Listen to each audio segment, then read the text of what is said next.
c'est parti.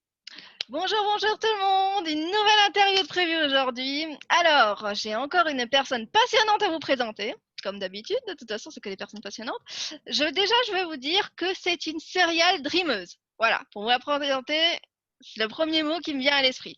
Maintenant, on va revenir un petit peu sur son palmarès parce qu'elle a un palmarès assez impressionnant et franchement, voilà, vous allez voir, waouh, ça c'est génial.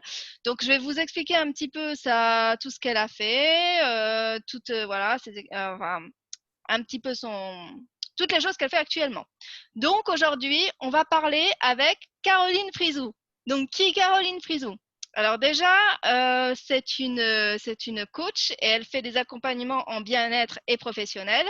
Elle a différentes spécialités, que ce soit l'orientation, la reconversion, l'accompagnement à l'emploi. Elle est très spécialisée dans le bien-être, l'épanouissement, la reconnexion à soi, l'alignement. Vraiment, tout ça et elle accompagne, franchement, ça c'est génial, elle accompagne beaucoup de personnes, voilà, pour se sentir mieux dans leur vie. De ce que j'ai vu aussi, elle fait des accompagnements en entreprise, du coaching basé sur le bien-être et sur des thématiques assez spécifiques, mais elle a une palette énorme, donc ça va être difficile de faire une présentation. On va essayer de faire pas trop long, hein. Voilà, donc bien-être. Et elle accompagne, j'avais vu autre chose, c'est une journaliste, intervieweuse, coach, formatrice de particuliers, entrepreneur et artiste qui veulent une vie pleine de magie, alignée à la joie et à l'énergie. Mais il n'y a pas que ça. Je vais vous donner encore quelques informations sur son palmarès. Ce sera la plus longue biographie que j'aurais fait, présentation que j'aurais fait. Donc, elle a co-créé le magazine Open Mind, qui est un super magazine que je recommande de développement personnel. Elle a publié 2 livres super passionnants que je vais me procurer dès que possible, hein, je pense, parce que ça m'intéresse bien. Les 4 sagesses indiennes et Je rêvais d'un autre monde. Ensuite, c'est une semi-nomade. Elle voyage à travers le monde pour découvrir de nouvelles choses, de nouvelles cultures, tout ça, tout ça. Donc, c'est une coach. Elle a un club privé qui s'appelle Serial Dreamer pour aider les gens qui ont envie de réaliser leurs rêves. Et elle a aussi interviewé des personnes assez réputées, voilà, dont Al Herold récemment, qui est l'auteur du livre Miracle Morning. C'est la plus grosse présentation que j'ai fait, mais voilà, c'est normal. Maintenant, nous allons l'accueillir et discuter, papoter ensemble et la découvrir de plus en plus grâce à cette interview. Donc, bonjour Caroline. Bonjour Noémie, bravo pour le pédigré. C'est énorme en fait ce que tu as fait. Je crois que j'ai jamais eu une présentation comme ça. Elle est énorme, hein, et j'ai eu du mal, hein. Il a fallu que je casse Énorme. tout parce que bon. Mais il y avait beaucoup de choses à dire et c'est super impressionnant tout ce que tu as fait, c'est génial, franchement, c'est waouh, ça donne envie et c'est inspirant. Merci beaucoup. Non, ça Merci à va, c'est toi. bon. Eh bien, écoute, ça va. Super. Très, très bonne forme. Je suis très contente d'être avec toi en fait ce matin. Ah bah super, alors je suis contente aussi, je suis Voilà. vraiment ravie voilà, de t'interviewer. Donc nous allons revenir un petit peu sur ton parcours, tout ça, tout ça. On va essayer de pas faire durer cette interview trop longtemps parce qu'avec toi et ton palmarès pédigré, on pourrait en parler pendant des heures, mais on va essayer d'aller au mieux, on va essayer de structurer tout ça. Donc voilà, je dis la première chose, quand on voit tout ce que tu as fait, tout ton parcours, toutes les facettes et tout ça, bah déjà ça fait rêver. Donc serial dreameuse, franchement on est bien dans le thème, hein. Est-ce que tu peux nous raconter un petit peu d'où tu démarres? Parce que quand on voit tout ça, on dit ouais, mais elle a aligné toutes les étoiles, toutes les planètes, c'est pas possible. Donc ce que tu as fait, les origines, comment ça s'est passé? Raconte-nous le début. Est-ce que tu as eu du pistonnage, des personnes qui t'ont aidé, les origines avant d'arriver là? Donc est-ce que tu as traversé aussi, bien sûr? Non, pas du tout. Alors, moi, je viens en fait d'un milieu, je viens déjà de Pau, dans les Pyrénées-Atlantiques. Donc, j'étais très, très éloignée, tu vois, de tout ce qui était la vie parisienne, l'édition, le monde du coaching, etc. Tout ça qui était quand même plutôt à l'époque, hein, parce que j'ai 38 ans, mais qui était plutôt en fait dans des grandes villes, notamment Paris. Donc, j'étais pas du tout connectée à là-bas. Et moi, en fait, du coup, bah voilà, je viens d'une petite ville. J'ai passé 28 ans de ma vie là-bas. J'ai fait mes études là-bas. Et puis ensuite, eh bien, j'ai commencé à travailler en mairie. Donc en mairie, en communauté d'agglomération. Donc vraiment, j'étais dans la fonction publique. Donc rien à voir. Et j'ai fait 15 ans de fonction publique avant justement d'être entrepreneur à 100% et d'être artiste. Donc, je viens d'un milieu en fait où toute ma famille était fonctionnaire. Donc, je dis souvent qu'on était fonctionnaire sur 3 générations. Oh. Donc, ça te permet en fait d'avoir une idée en fait de, voilà, de d'où je viens. Donc voilà, et puis ce que j'ai traversé de manière globale, en fait, ce qui s'est passé, c'est que quand j'étais petite, j'avais vraiment le rêve en fait de voyager. J'avais vraiment le rêve d'être écrivain aussi. C'était quelque chose qui m'avait toujours animée en fait. Je voulais écrire et voyager dans le monde. Voilà, c'est ce que je disais. J'avais 4 ans et je disais ça déjà. Et puis en fait, tu vois, en grandissant, tu as l'école, tu as le collège, tu as le lycée, et on t'apprend non pas en fait à te connecter à ça, mais on t'apprend à simplement en fait aller dans la vie et d'aller trouver le métier qui te correspond. Donc, on ne parle plus de rêve, on parle de projet professionnel et si possible salarié. Hein. Donc, du coup, c'est vrai que j'ai pas du tout évolué dans un milieu entrepreneurial. Alors, c'était pas du tout, c'est pas que c'était mal perçu, hein, pas du tout. Enfin, dans ma famille, il n'y avait pas du tout d'a priori, mais c'était pas connu. Et à l'école, c'était pareil. On n'était pas, voilà, je baignais vraiment dans un milieu où clairement on nous préparait à être salarié ou fonctionnaire ou quoi que ce soit, mais pas à être patron, indépendant ou artiste. Ça, pas du tout. Et puis ensuite, voilà, donc j'ai suivi ma voie. J'ai voulu faire des études d'abord en psychologie et puis bon, finalement, j'ai pas choisi cette voie. J'ai pas pu le faire et du coup, je suis allée en droit et ensuite administration économique et sociale. Et à partir de cet âge-là, en fait, je suis tombée malade, assez gravement malade. Et du coup, à partir de ce moment-là, j'avoue que j'ai mis un petit peu tous les rêves dans une petite boîte.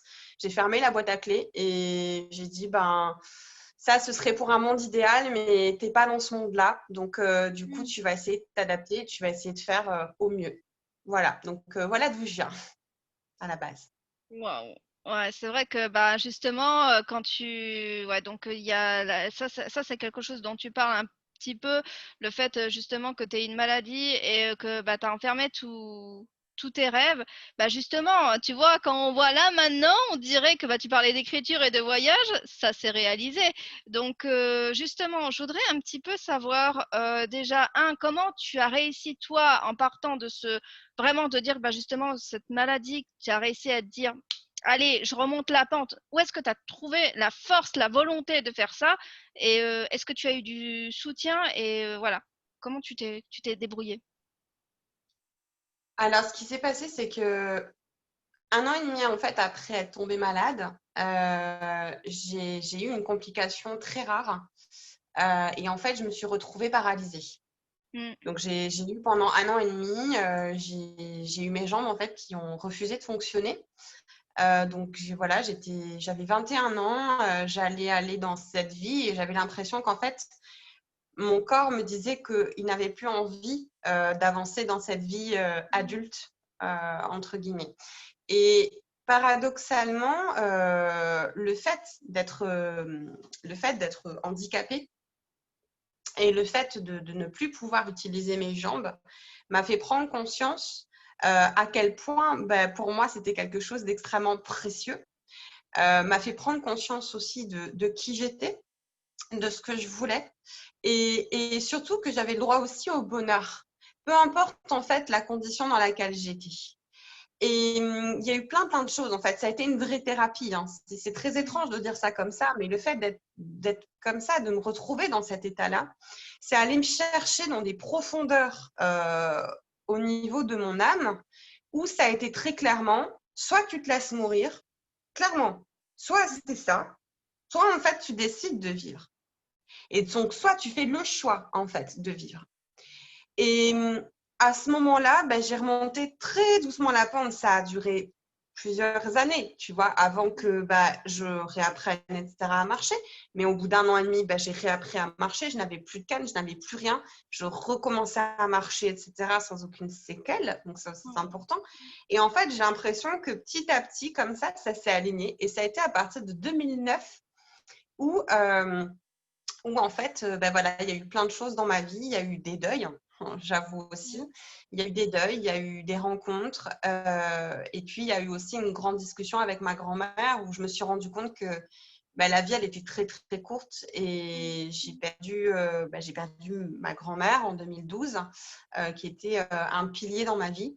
et qui m'avait clairement dit « je veux que tu sois heureuse » en fait, et qui m'avait transmis en fait tout ce qu'elle n'avait pas pu faire de son vivant et qui m'avait fait mettre le doigt sur l'importance justement de réaliser ce qui est à l'intérieur de nous, ce qui nous anime profondément, peu importe en fait le risque que ça nous demande de prendre. Et ça a vraiment été quelque chose de très central. Et un an après, j'ai perdu l'une de mes meilleures amies qui s'est suicidée. Du fait de la maladie notamment. Et ça m'a encore plus ancrée dans ce fait que elle avait choisi une issue que j'aurais pu choisir. Mais j'ai choisi en fait autre chose. Et donc, comme j'avais choisi la vie, je me devais d'honorer la vie. Donc, je devais, entre guillemets, pour mon âme, je veux dire vis-à-vis de mon âme, je me devais, entre guillemets, d'aller à fond par rapport à ça. Et donc, c'est là où j'ai commencé à prendre des décisions très importantes. J'ai déménagé.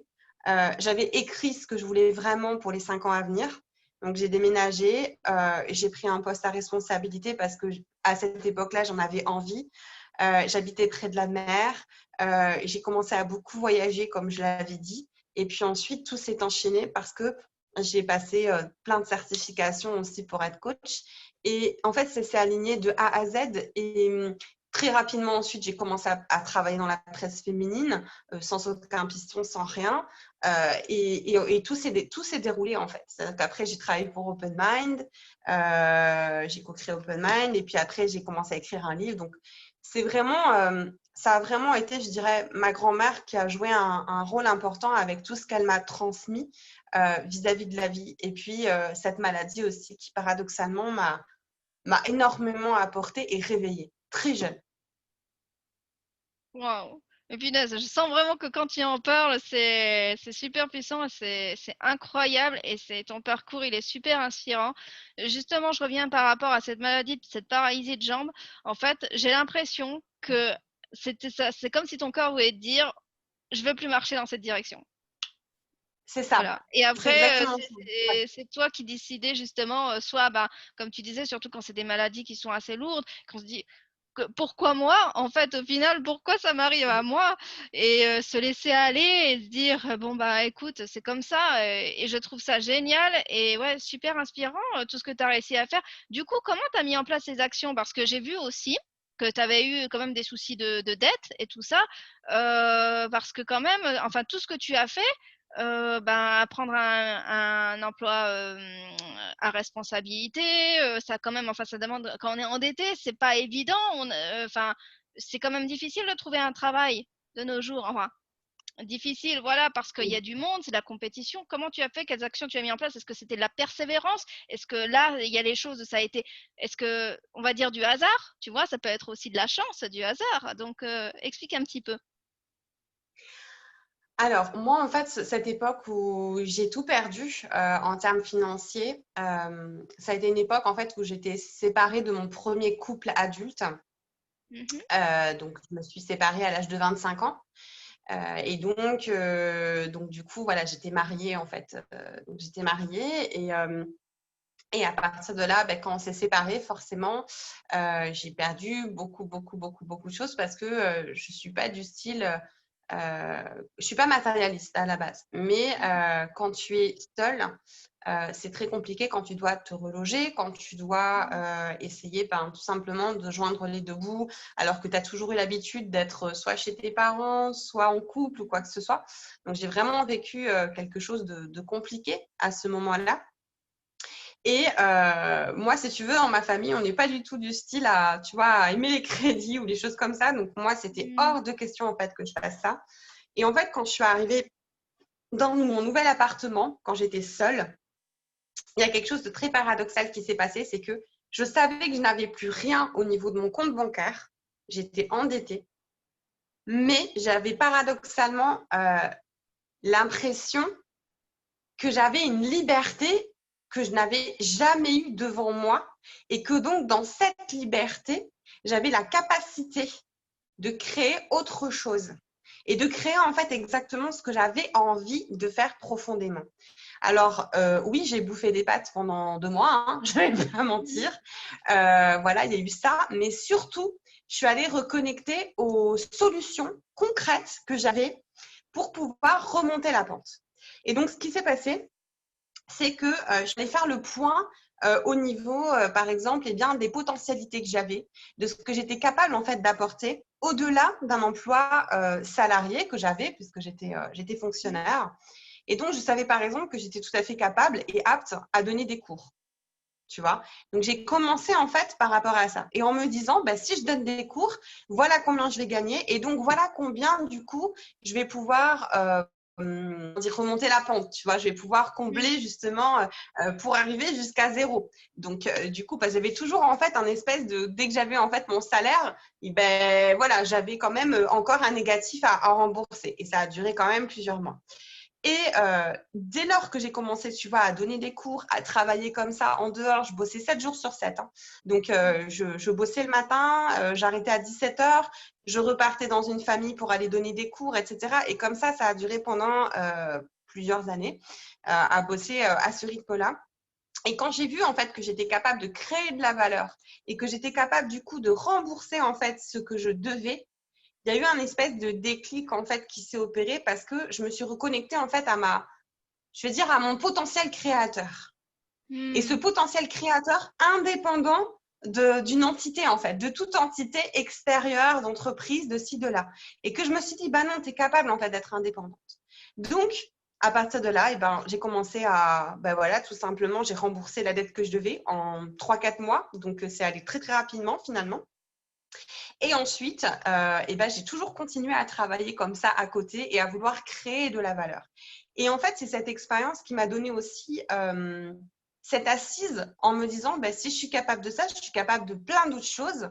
Et donc, j'ai évolué voilà, dans mon travail que j'aimais beaucoup à l'époque, où j'étais assistante administrative, juridique et comptable, voilà, dans l'architecture à Pau. Et du coup, je me suis dit, voilà, maintenant, j'ai envie de déménager à Montpellier, etc. Et donc, j'ai vu en fait toutes les créations de postes qu'il y avait ou tous les postes qui étaient proposés à Montpellier. Et tout simplement, j'ai envoyé des candidatures partout, partout, partout. J'ai jamais lâché. C'est-à-dire que quand je veux quelque chose, je suis comme un pitbull. C'est-à-dire que je ne lâche jamais. Et voilà, et j'ai postulé partout. Et à un moment donné, j'ai été retenue pour des entretiens. Il y en a, ça s'est très bien passé, mais j'ai pas eu de suite. D'autres, ça s'est pas bien passé. Et puis celui-ci qui s'était très, très, très bien passé. Et j'ai eu le poste, tout simplement. Mais vraiment, c'est ça, en fait. Je pense que c'est la volonté et le fait de ne jamais lâcher. Quand tu as un objectif en tête, c'est ça qui prime, en fait. Ça va être ta persévérance. Et moi, ça a été vraiment ça. Ça a été ma persévérance qui m'a aidée. Mais c'est trop fort, sérieux. Franchement, voilà, c'est pour ça qu'on se dit, mais franchement, cette force que tu as, c'est waouh. Et c'est super intéressant de t'entendre parler parce que c'est vrai que justement, quand on voit les gens, ah ils ont déjà fait ci, ils ont déjà fait ça, ils sont ci et tout ça, c'est bien de revenir aux sources pour se dire que, non, des fois, il n'y a pas de piston. Et je trouve ça énorme et génial de se dire que tu as réussi par tes propres moyens, mais qu'il y a eu du travail derrière. Comme tu disais, tu travaillais 7 heures sur 7, tu as mangé des pâtes, tu avais une dette, tout ça, tout ça. Mais au final, je pense que ce qu'il faut se dire, c'est que la vie, elle nous laisse jamais tomber, mais c'est nous qui avons toutes les clés en main pour arriver à remonter la pente si vraiment on le veut et qu'il n'y a aucune situation qui peut être bloquée. Mais ça demande, voilà, de pas lâcher le morceau, faire le pitbull, comme tu dis. C'est ça. Ben ouais, mais faire le pitbull et puis jamais, en fait, je trouve qu'on renonce, on a cette, comment dire, je trouve qu'on a vraiment deux portes. C'est peut-être très binaire ma vision de voir les choses, mais je suis du style, tu sais, à prendre des décisions en 10 secondes et à simplifier aussi les choix que j'ai. Ça, c'est une habitude que j'ai. Mais vraiment, quand j'étais dans cette situation, quand je me rappelle, hein, ma voix, elle résonnait dans mon appart tellement j'avais pas de meubles. Donc, c'est quand même te dire aussi d'où je pars, tu vois. Ah J'ai ouais. mis 3 ans à avoir mon lave-linge, ouais, voilà, mais plein de choses, en fait, qui peuvent paraître complètement anodines. Mais moi, je l'avais à la main ou j'allais chez mes parents. Enfin, c'était vraiment quand même des époques, enfin, une époque voilà, qui m'a appris aussi l'humilité. Mais là encore, j'avais deux choix, tu vois. J'avais vraiment ce côté à me dire, soit en fait, je renonce tout de suite et en gros, je fais un peu ma victime de la vie, sans aller au bout finalement de ce que je suis capable de faire.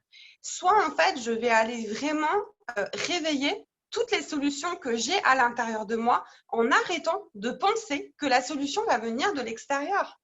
Et c'est quand tu mobilises comme ça, en fait, tes forces et que tu mobilises vraiment, en fait, toute ton énergie dans cette connexion-là créatrice et que tu te prouves une fois, une seule fois, que tu es capable de créer de l'argent par tes propres moyens, qu'à partir de là, tu sais que ta dette, en réalité, tu peux l'honorer et que tu vas t'en sortir et que de toute façon, il n'y a pas d'autre issue possible, en fait. Donc, il n'y a aucune autre issue possible. Donc, du coup, tu vas te donner les moyens. Et je trouve que c'est extrêmement puissant, en fait, quand tu as des coups de mou, de te rappeler, en fait, de ce que tu as été capable de faire à un moment donné de ta vie et de surmonter ça. Donc, si tu as réussi à surmonter ça, c'est que tu es capable de surmonter les autres choses qui vont arriver, même si c'est difficile, même si tu as l'impression que c'est plus difficile qu'eux. Mais en réalité, quand tu étais à l'époque et que, par exemple, tu n'avais pas le choix, que tu n'avais rien, que ci, que là, et que tu n'avais pas d'argent et que tu as quand même réussi à t'en sortir, ça veut dire qu'à partir de là, tu es tout à fait capable, en fait, de surmonter les choses. Et il ne faut jamais renoncer trop vite. Et ça, en fait, c'est ce que je vois beaucoup, c'est les personnes, en fait, qui peuvent renoncer trop rapidement à leurs choses sans avoir vraiment tout essayé de leur cœur et sans avoir mis toute l'énergie, en fait, qu'ils pourraient mettre à la place de se plaindre, se victimiser. Eh ben non, tu vas aller le mettre vraiment dans le fait de te reconnecter à ton héros intérieur et aller te dire, je ne lâche pas, je ne lâche pas, je ne lâche pas. Oui, c'est dur, oui, j'en chie, faut vraiment le dire, mais en même temps, je suis en train de prendre la plus grande leçon de vie, c'est que je suis capable de créer ma réalité. Et c'est ça qui est important. C'est génial ce que tu dis, on sent vraiment l'enthousiasme, la passion, mais waouh! Alors là, le message, il est super fort, et même pour moi, hein. Voilà, hein. Je pense que tu me comprends, hein. Mais, et comment tu faisais justement quand il t'est arrivé des choses, tu vois, que tu étais sur ton chemin de remonter la pente, et que par exemple, tu avais quand même, parce que je pense que tu as des petites choses, comme on dit, le chaos, tu vois, les petites choses qui arrivent, qui sont pas spécialement positives. Comment tu fais pour garder une possibilité, tu vois, de changer, de switcher de cette position de victime, parce que quand quelque chose nous arrive, c'est jamais agréable, c'est toujours inconfortable et c'est difficile de dire ah bah j'envoie tout valser, il y a encore une merdouillette qui m'arrive, c'est bon, fini, voilà. Comment tu fais pour switcher ton état d'esprit? Alors, moi, ce que je fais, c'est que déjà, je m'autorise à accueillir les émotions. Ça, c'est une première chose. Parce que voilà, je suis hypersensible, parce que pour moi, c'est quand même important de tout simplement accueillir tout ce qui est, accueillir tout ce qui vient et ne pas se mentir. Parce que plus tu vas te mentir, plus en fait tu vas prendre des routes détournées. Voilà. Donc ça, c'est pas pour moi.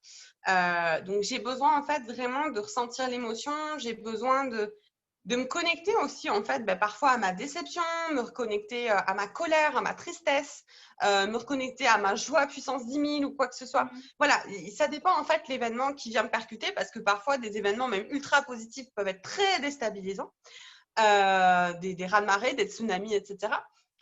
Eh bien, déjà, je me laisse le temps de l'accueillir, de le comprendre, d'aller voir le message derrière. Si jamais je suis en PLS dans mon lit pendant 2 jours, ça peut m'arriver. Mais à un moment donné, il y a toujours quelque chose qui prend le dessus.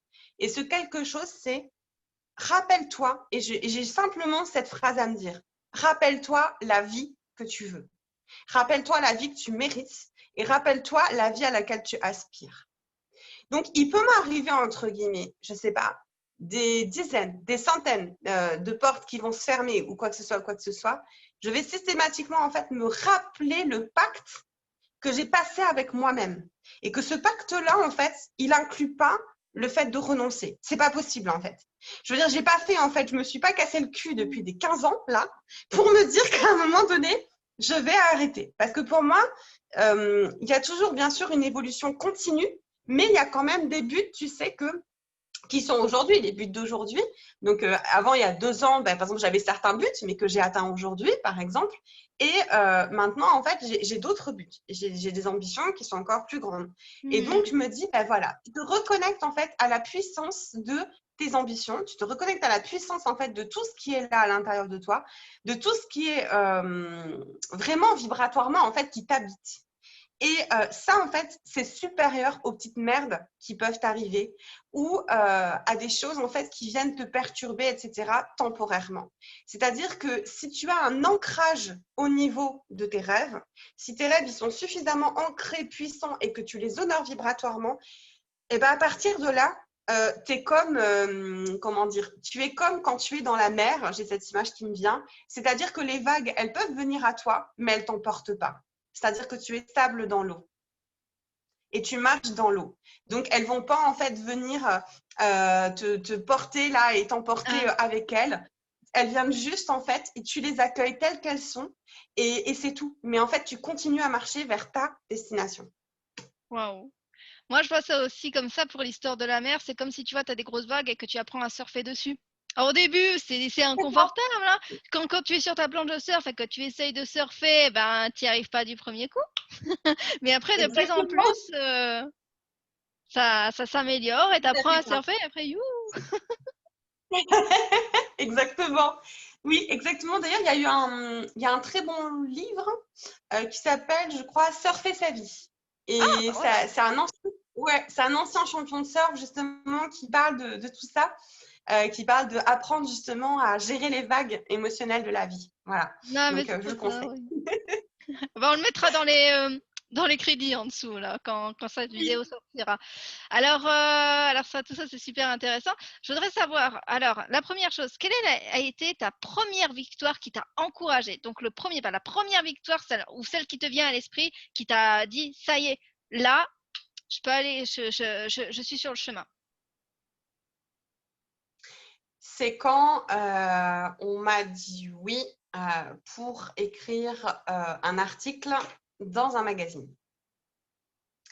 Donc, en fait, si tu veux, pour t'expliquer, j'avais fait un tableau de visualisation Mhm. et j'avais notamment, en fait, dans ce tableau de visualisation, j'adorais à l'époque, je lisais beaucoup Cosmopolitan, Glamour, Oui, etc., Biba. pareil. Et donc, et j'avais collé, tu sais, j'avais découpé en fait ouais, des couvertures et des images, machin. Et donc, j'imaginais que je travaillais en fait pour un magazine féminin, domaine que je ne connaissais absolument pas, et je ne connaissais personne. Et je n'ai pas ça aussi je précise, je n'ai aucun diplôme en journalisme, hein, je le précise aussi. Donc vraiment, par contre, je suis une passionnée d'écriture et Mhm. ça depuis toujours, hein, ça c'est clair et net. Et donc, du coup, j'avais mis ça en plein dans mon tableau de visualisation. Et bien sûr, autour de moi, c'était oh, mais tu sais, c'est très dur, mais tu sais, c'est compliqué d'arriver là. Et puis, si tu connais personne, c'est difficile. Et puis, le métier, il est très exigeant. Et c'est la guerre entre les pigistes. Enfin, bon, bref, j'entendais beaucoup, beaucoup, beaucoup de choses. Je dis pas qu'elles n'étaient pas vraies, hein. Bien sûr qu'elles sont vraies, c'est la réalité du métier. Mais j'avais décidé dans mon fort intérieur que je m'en foutais en fait de ce qu'on est en train de me dire. C'était très cruel, hein, mais très clairement, bah, ça c'est ta vérité. Moi, j'ai décidé en fait que j'allais écrire dans un magazine. Et donc j'ai commencé en fait à démarcher. J'ai démarché voilà, plusieurs magazines, etc. C'était en janvier 2016, si je ne dis pas de bêtises. Oui, je crois que c'est ça. Janvier 2016. Et du coup, bah, en fait, moins d'un mois après, j'avais une rencontre avec une rédactrice en chef et bon, d'un magazine qui n'existe plus aujourd'hui. Et dans ce magazine féminin, bah, ça faisait quand même 10 ans qu'il existait et tout ça. Elle m'a dit, écoute, moi, je ne recrute pas en gros de pigistes, je ne recrute pas de coach, enfin voilà, je ne recrute pas de professionnels en fait pour écrire. Donc, bon, ce n'est pas la peine. Mais par contre, si jamais tu es intéressé, je pourrais recueillir ton avis, par exemple, sur les relations hommes-femmes et en tant que coach. Bon, et moi, je lui ai dit oui. Je lui ai dit, bah oui, oui, bien sûr. Donc, comme ça te fait participer un peu à un magazine, mais tu n'écris pas. Et quelques jours après, elle revient vers moi et elle me dit, est-ce que tu préfères que je t'interviewe par téléphone ou est-ce que tu préfères écrire tes réponses? Et moi, bien sûr, j'avais dans l'idée, je lui dis, bah, écoute, non, non, je vais écrire mes réponses. Et en fait, je me suis vachement appliquée, j'ai fait vraiment quelque chose de très pro. Et à ce moment-là, elle me dit, écoute, ben, j'ai lu tes réponses. Finalement, j'ai changé d'avis. Qu'est-ce que tu pourrais me proposer comme sujet en termes de pige? Et donc là, j'ai commencé, je lui ai envoyé un espèce de tableau, tu avais 10 propositions, 10 angles différents, 10 machins, etc. Et donc, c'est là où clairement, c'est ce que je dis à mes clients, il faut savoir voir les portes entrouvertes. Il faut au début, c'est pas forcément la porte en grand que tu auras, mais parfois ça peut être en fait une espèce de petite porte entrouverte très légèrement avec quelqu'un déjà qui te répond, qui fait cet effort-là et qui te dit que peut-être potentiellement, etc., ça pourrait éventuellement participer à un truc, eh ben ne dis pas non, tu dis oui tout de suite. C'est-à-dire que tu dis oui, tu arrêtes de réfléchir et tu dis bien sûr avec grande joie. Tu dis pas non, ça m'intéresse pas parce que je veux être uniquement pigiste. Non, tu dis oui. Et à partir de là, tu as des choses, en fait, ton oui peut amener en fait à d'autres événements. Et moi, la preuve, c'est que comme ça, ensuite, je suis devenue pigiste à chaque numéro. Donc, à chaque numéro, j'avais du coup des articles qui sont passés. Et ensuite, ben, voilà, on a co-construit le magazine Open Mind. Et à partir de là, il y a vraiment quelque chose en fait où je me suis dit waouh, si j'ai été capable en fait d'écrire ne serait-ce qu'un seul article, je suis capable en fait d'en écrire plein, je suis capable de co-créer un magazine et je suis capable d'écrire un livre et d'être édité et de faire partie des 1%, je crois, de Français qui sont édités. Voilà. Donc ça a vraiment été le premier déclic, ça a été ça. Ça a été cette capacité de entrouvrir une porte. Waouh, mais c'est trop génial. Enfin, je vais te dire, je vais arrêter de dire c'est trop génial à chaque fois que tu dis les choses parce que waouh, ça va être super inspirant à partager cette interview. Et justement, le magazine, est-ce que ça ne serait pas sensuel? Oui, C'est exactement. c'est la première publication que tu as postée sur ton compte Instagram. Oui, parce que je suis allée Ah jusque-là, hein. oui, Oui, j'ai tout waouh. regardé. Ah ouais, j'ai dit que j'ai tout regardé, hein, j'ai tout regardé, hein. Wow. Oui, c'est ça, exactement. Ouais, c'était C'est le la magazine première sensuel. chose. Donc, en fait, c'est super. C'est pour ça que j'étais amusée quand tu as parlé de ça, parce que la première victoire, ça a été enfin, en tout cas, c'est la première Ouais. publication qui apparaît sur ton compte Instagram. C'est Ah, génial. super. Ah, c'est génial. Oui, exactement. Et ça a été le début. Et après, on voit toute l'évolution sur le Ouais. compte Instagram, tout ce qui s'est débloqué petit à petit. C'est vrai, c'est un vrai parcours de vie vraiment génial, quoi. La deuxième question que je voudrais te poser, c'est quel a été ton premier rêve atteint? Un rêve, cette fois, quelque chose que tu voulais vraiment réaliser. Alors, ça peut être la même chose, hein, ou ça peut être autre chose. Ouais. Non, vraiment, oui, le premier, ça a vraiment été d'être payée pour écrire, en fait. D'être payée pour écrire. Et ça a été, tu vois, j'étais payée pour écrire, bien sûr, dans la fonction publique parce que j'étais rédacteur. Donc, on peut me dire, oui, mais bon, ça, tu l'as eu quand tu étais dans la fonction publique. Mais le fait d'écrire un article, de voir ton nom et de le voir publié dans un magazine qui est vendu en kiosque dans 3 pays, ça fait quelque chose. Dans tous les cas, moi, c'était un rêve que j'avais depuis très longtemps, depuis adolescente, quoi. Parce que mes parents, quand ils voyaient tous les magazines que j'avais, etc., mais mon Dieu, c'était à en péter les câbles, quoi. Parce que je voyais ma chambre d'adolescente, j'avais un ancien berceau de bébé, tu sais, de poupée. Et en fait, ce berceau, j'avais viré toutes les poupées, etc. Et en fait, dans ce berceau qui était super pratique, j'empilais tous les magazines, tu sais. Et c'était trop bien parce que j'avais ma petite lecture comme ça et tout ça. Et je lisais tout le temps le soir. Et voilà. Et je me disais, un jour, bah, c'est mon nom, en fait, qui sera dans un magazine, tu vois.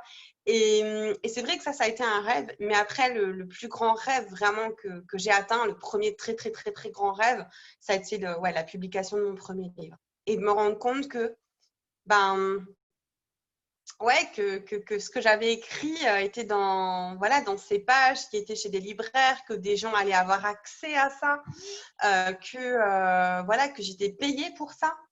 Mais c'est un truc de malade, en fait. Quand tu te rends compte que tu es capable d'être payé pour ta passion, il y a quelque chose, en fait, qui se débloque. Et ça a vraiment été ça a été mon plus grand rêve, en fait, le premier plus grand rêve que j'ai atteint. Ça a été celui-là. C'est trop génial. C'est vraiment, c'est waouh. Bon, je vais arrêter. Je veux dire, j'arrête pas de le dire. Donc, du coup, l'autre question que je voudrais te poser, c'est que justement, quand on voit un petit peu tout ton palmarès, tu fais énormément de choses différentes. Tu t'es formé en coaching, en développement, pour aider les personnes à réorienter, s'accompagner, la gestion. Enfin, il y a énormément de choses. En fait, comment tu décides, en fait, où tu veux aller, sur quoi te former? Est-ce qu'il y a des points communs? ou est-ce que tu décides de suivre ton cœur pour Mmh. vivre ces expériences? Alors, moi, je me suis formée à beaucoup de techniques, c'est vrai.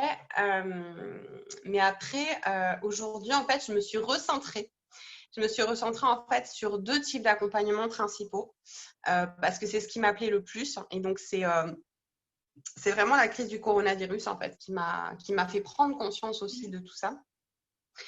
De ce que je voulais vraiment. Et donc, les 2 types d'accompagnement que je fais, le premier, c'est centré sur la reconversion professionnelle, donc pour accompagner les personnes qui très clairement ne se reconnaissent plus dans ce qu'elles font, qui ont envie d'autre chose, qui se sentent appelées par autre chose, mais qui ne savent pas forcément quoi. Donc, j'accompagne les personnes sur tout ce qui est l'aspect reconversion pro.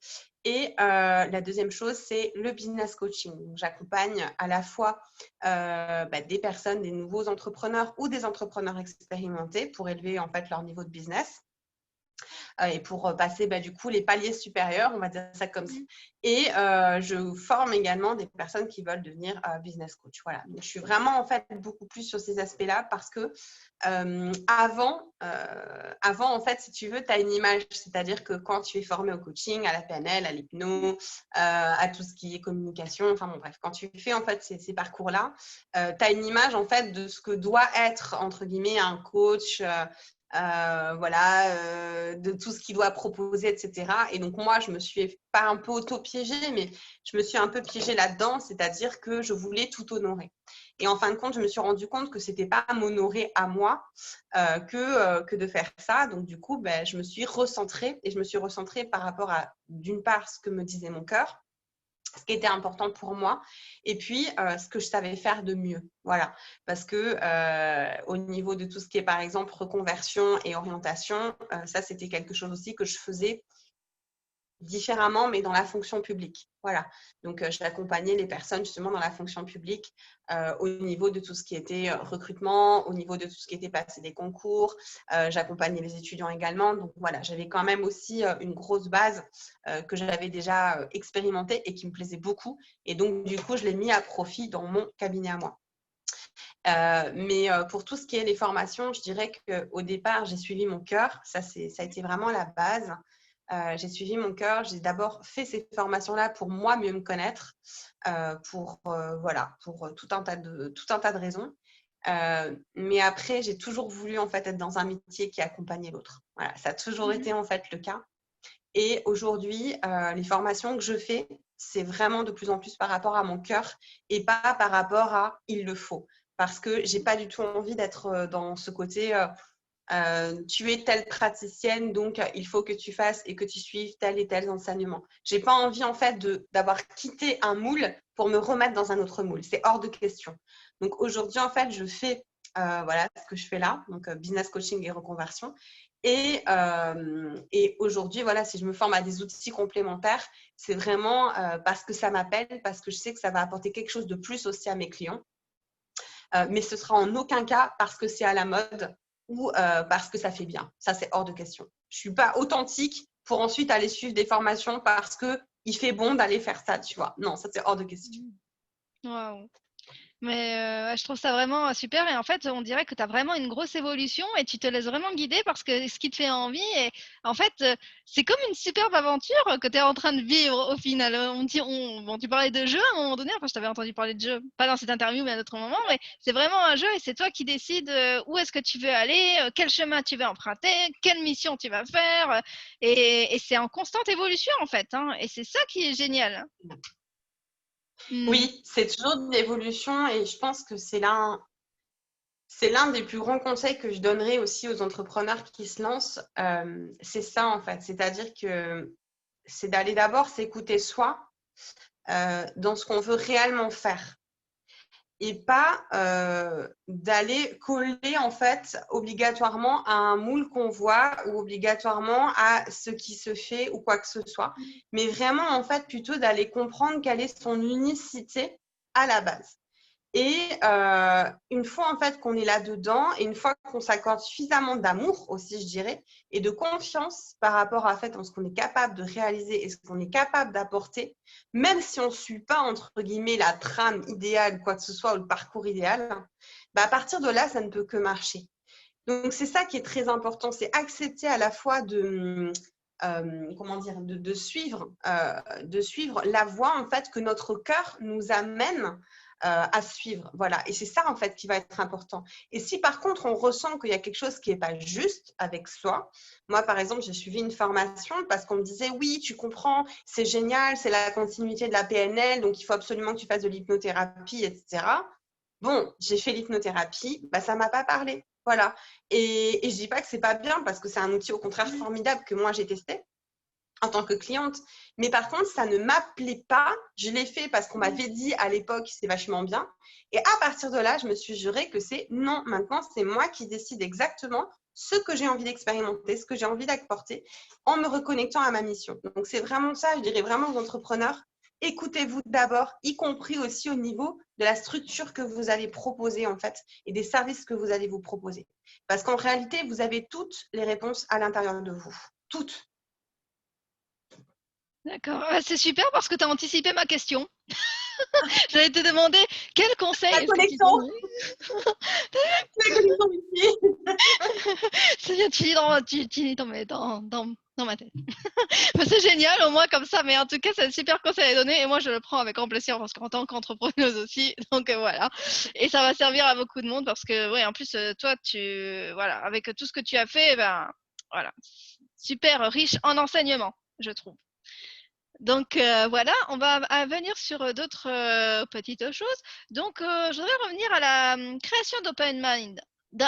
Je prononce mal, désolée, d'Open Mind. En fait, comment ça s'est passé exactement? Est-ce que, je dis rapidement, d'où est venue l'idée de faire ce journal et c'était quoi l'origine? Est-ce que tu as réussi à avoir des contacts justement pour dire, bah tiens, créons un magazine?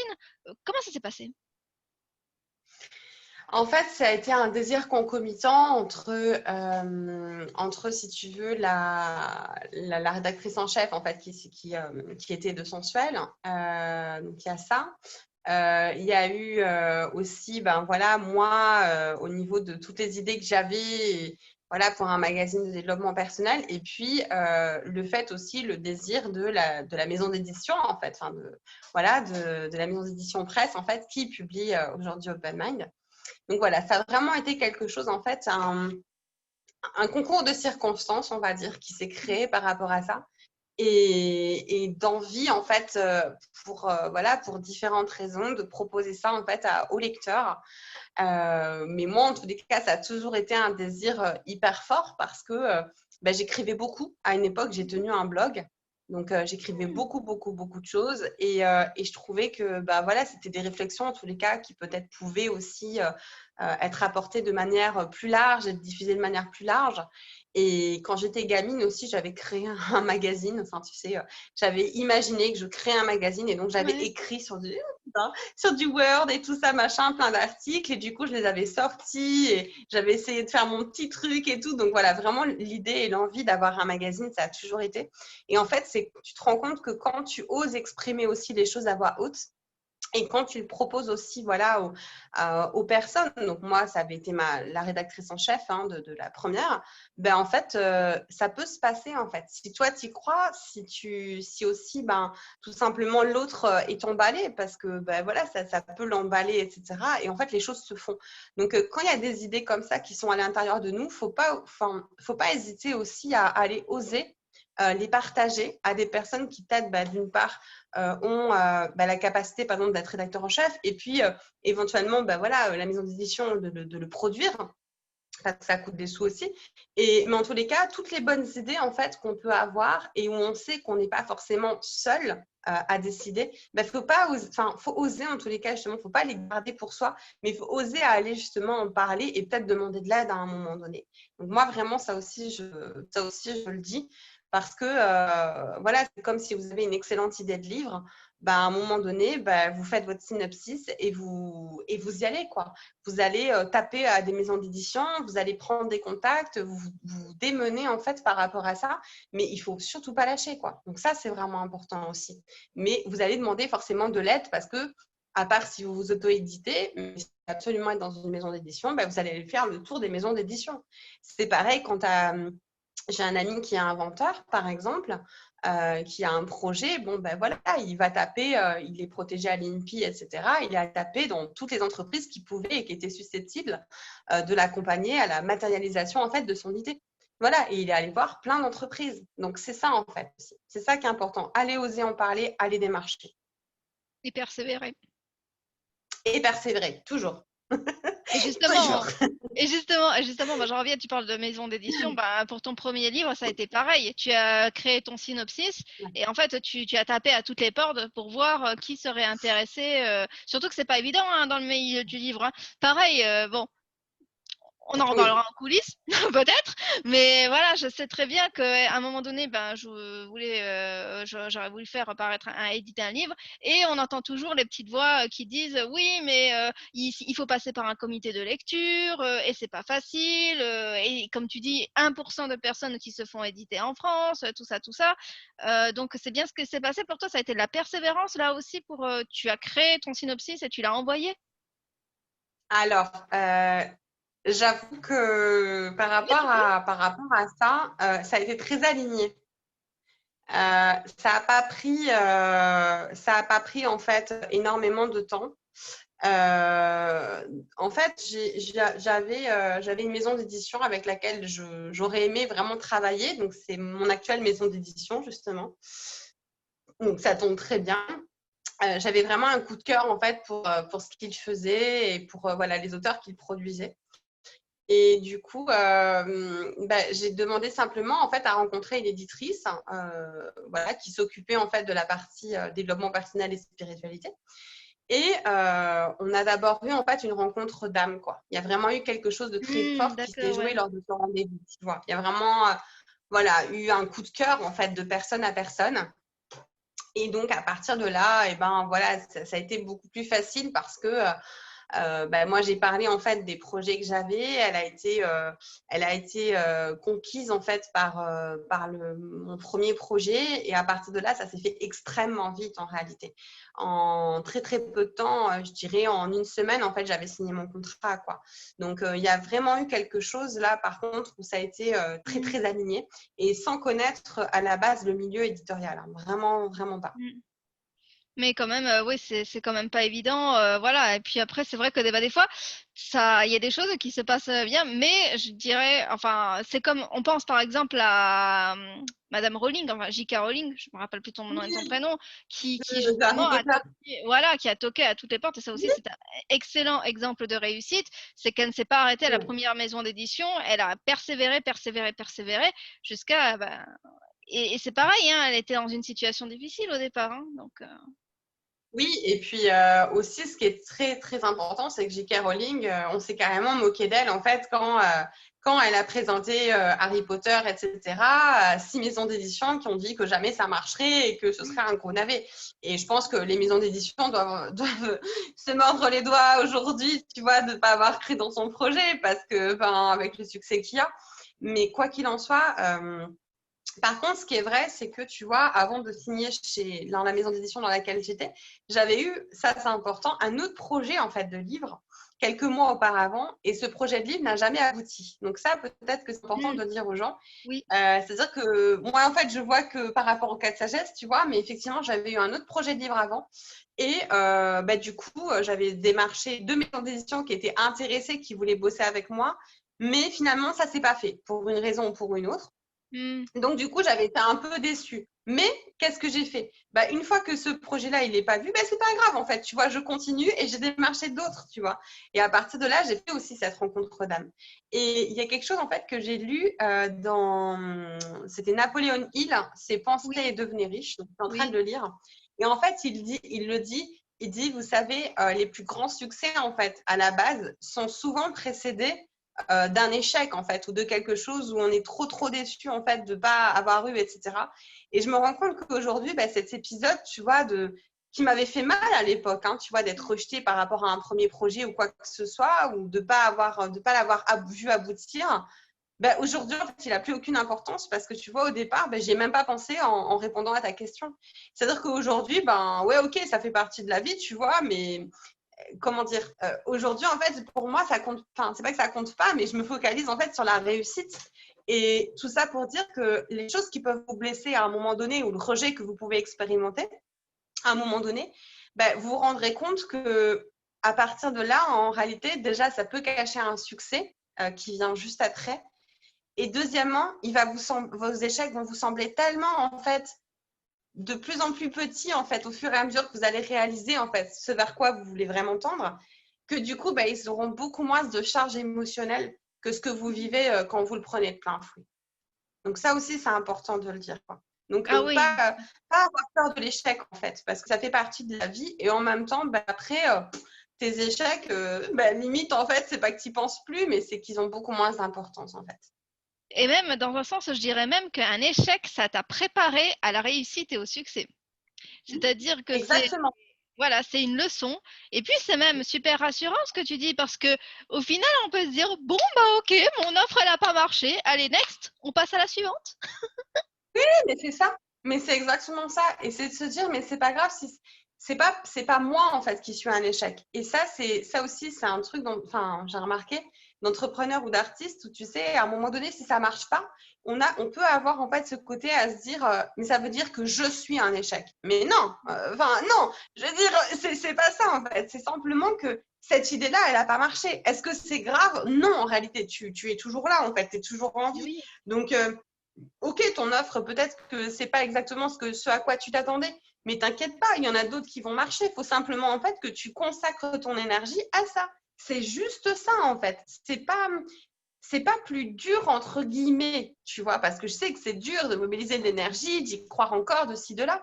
Mais si tu as vraiment foi dans le chemin que tu entreprends, tu sauras en fait qu'à un moment donné, de toute façon, ça va réussir, quoi. C'est tout. Et que en fait, c'est ce qui va se passer.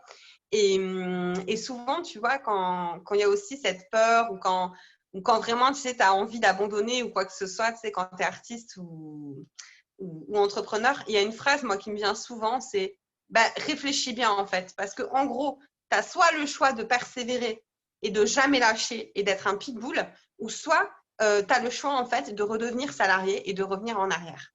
Et alors ça, moi, c'est un truc, en fait, où je me dis, oh putain, non, jamais je pourrais, en fait, revenir de l'autre côté, tu sais. Et du coup, je sais que le seul chemin possible, c'est en fait le fait de continuer à faire ce pourquoi je me lève le matin. C'est tout. Donc, Wow. c'est ça qui est important aussi.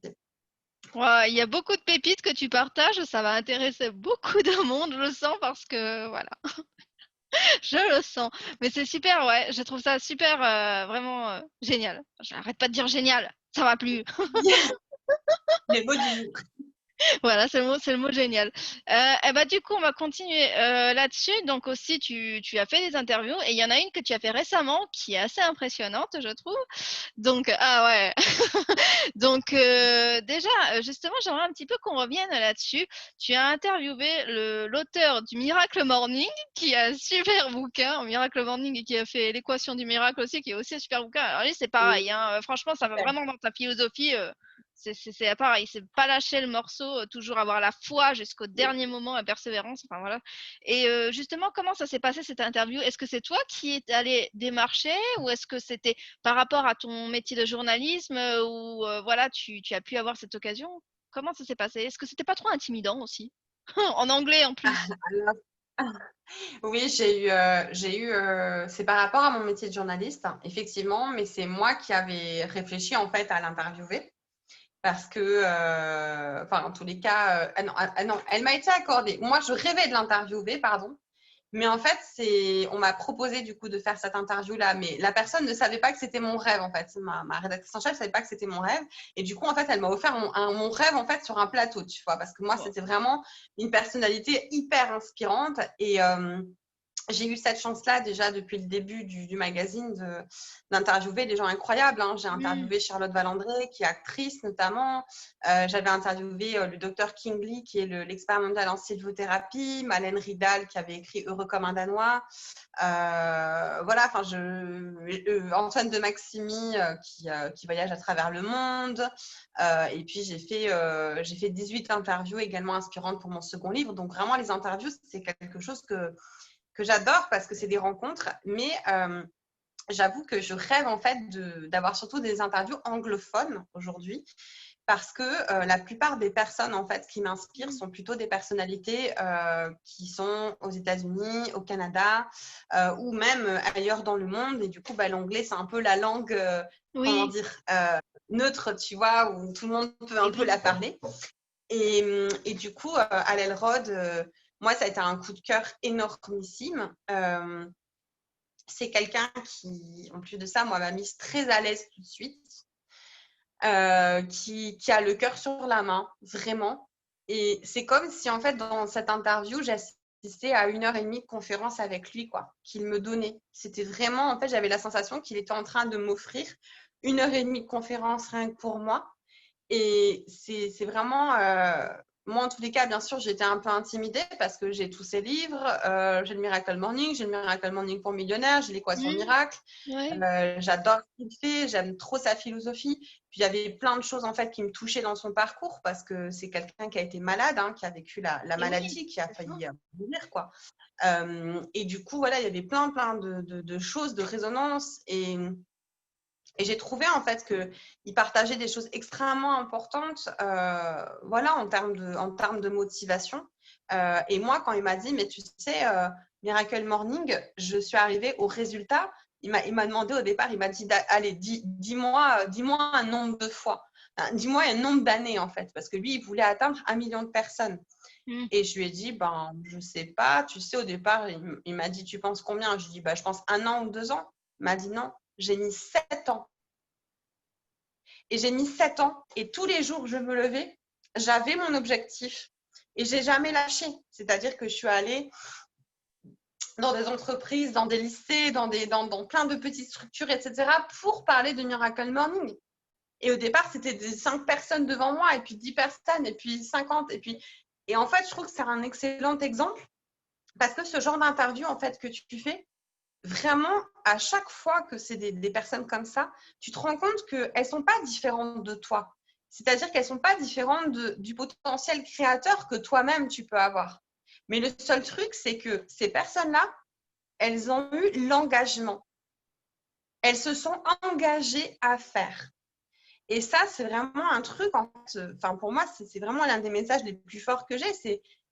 C'est ça, en fait. C'est à quoi tu t'engages dans ta vie, quoi. C'est quoi les pactes que tu passes avec toi-même? C'est quoi le résultat que tu as envie d'atteindre là, sous 1 an, sous 2 ans, sous 10 ans? C'est quoi vraiment ton scénario idéal?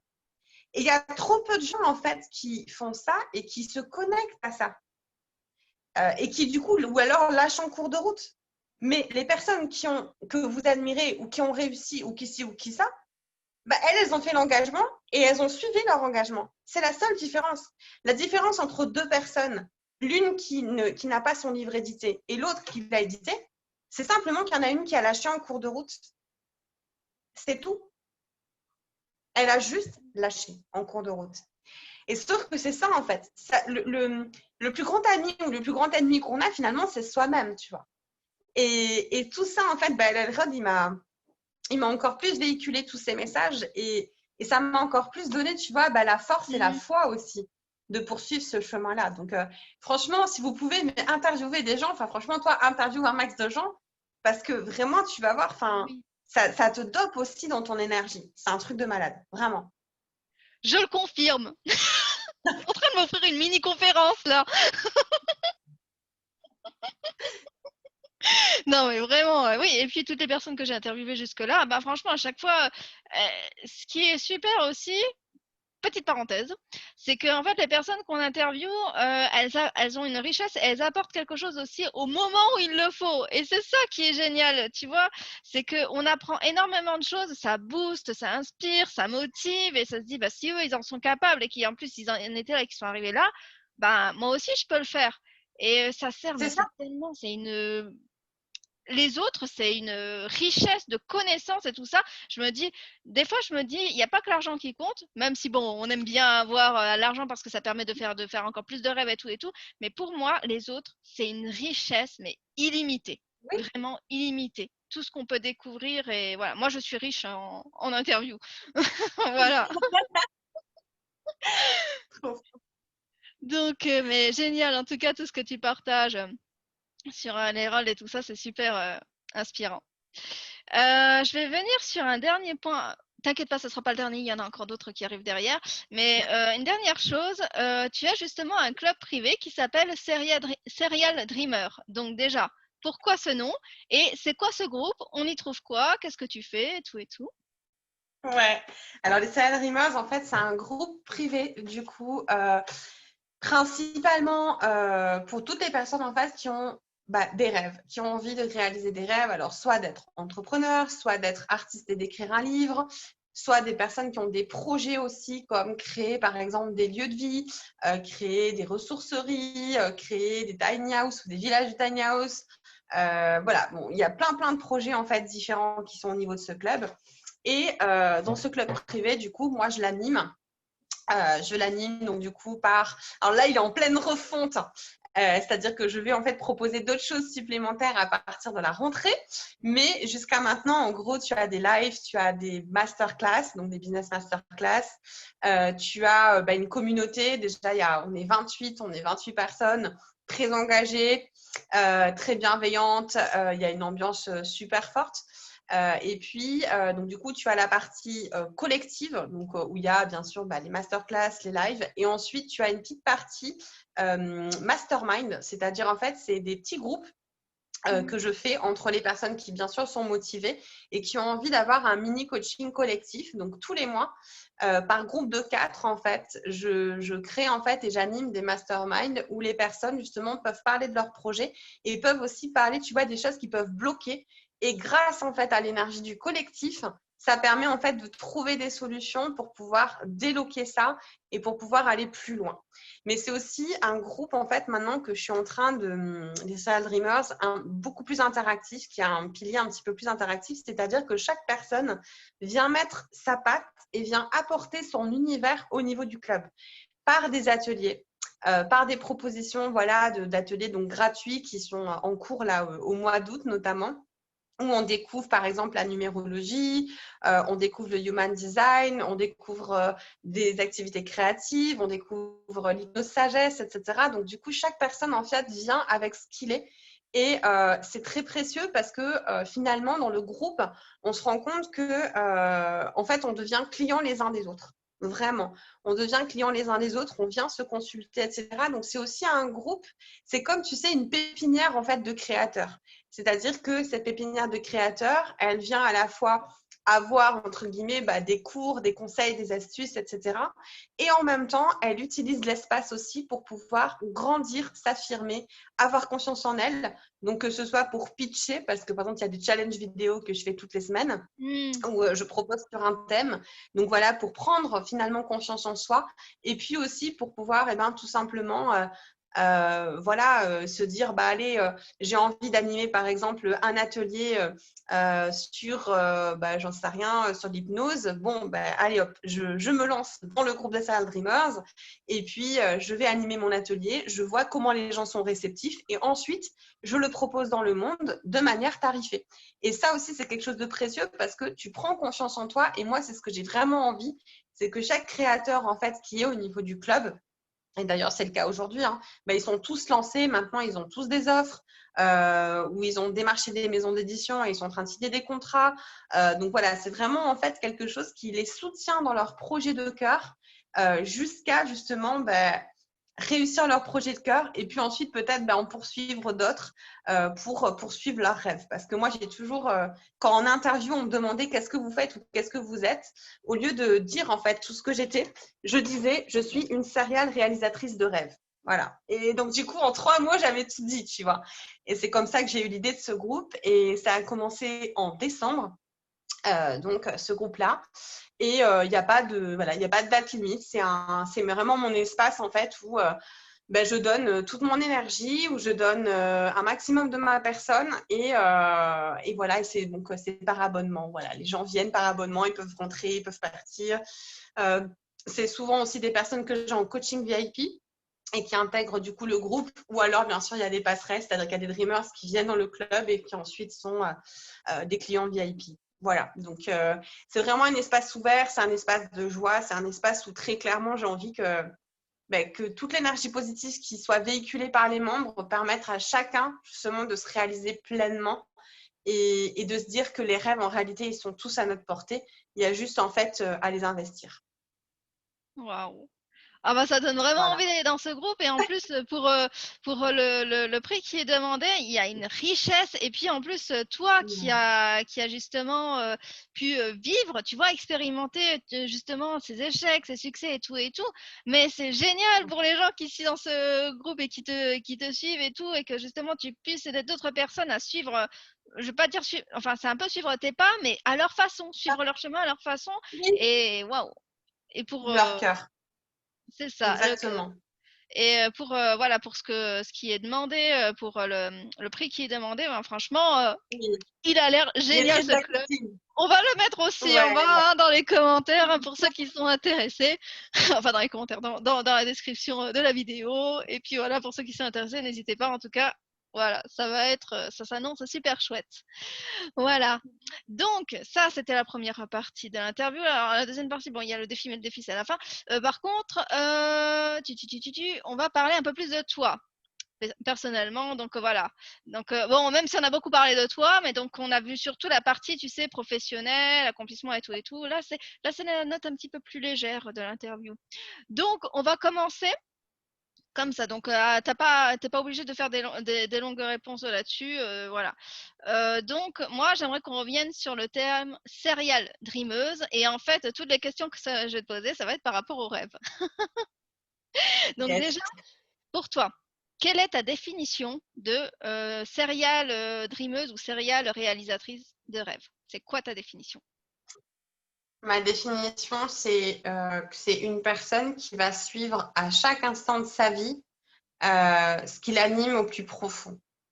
Ça peut évoluer, ça peut changer.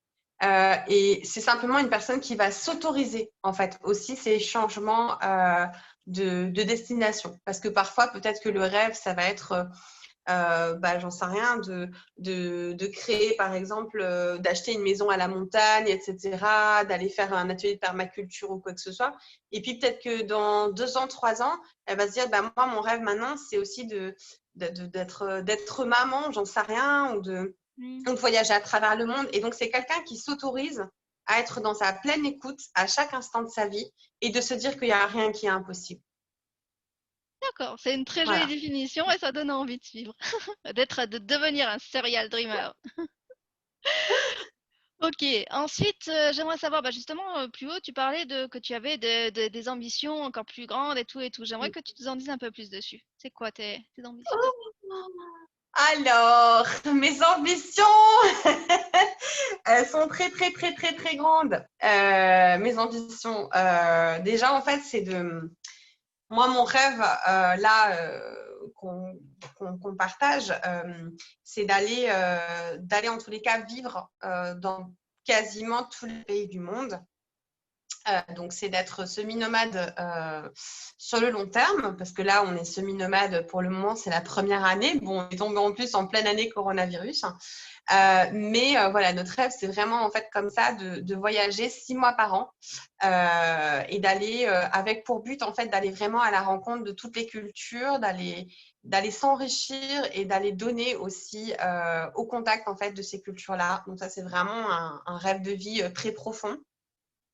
La deuxième chose, c'est que je rêve d'écrire un livre, notamment en anglais. Donc Mmh. ça, c'est quelque chose, voilà, d'être best-seller et tout ça en anglais. Ça, c'est vraiment quelque chose dont je rêve. Et puis, c'est vraiment d'expanser encore plus au niveau de mon activité, de sorte d'avoir une activité quasi automatisée pour justement avoir encore plus de liberté dans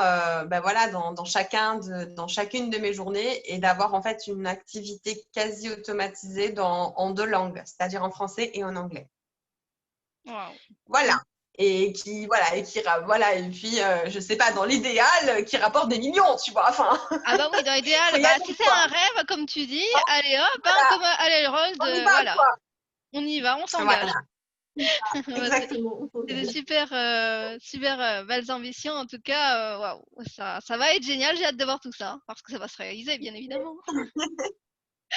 Ensuite, un rêve que tu adorais accomplir. Bon, je sais que tu as déjà parlé de tes ambitions, est-ce qu'il y aura un autre rêve que tu adorais Oui, accomplir? Oui. Oui, Vas-y. j'aimerais créer un lieu pour les enfants en Asie, donc au Vietnam.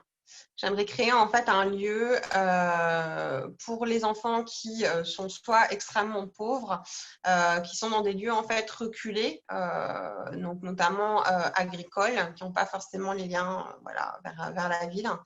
Un lieu où voilà, les enfants puissent explorer leurs talents, être dans une espèce de maison de la joie en fait. C'est vraiment ça, c'est vraiment le terme qui m'est venu. C'est-à-dire maison de la joie, maison des talents, maison de la créativité.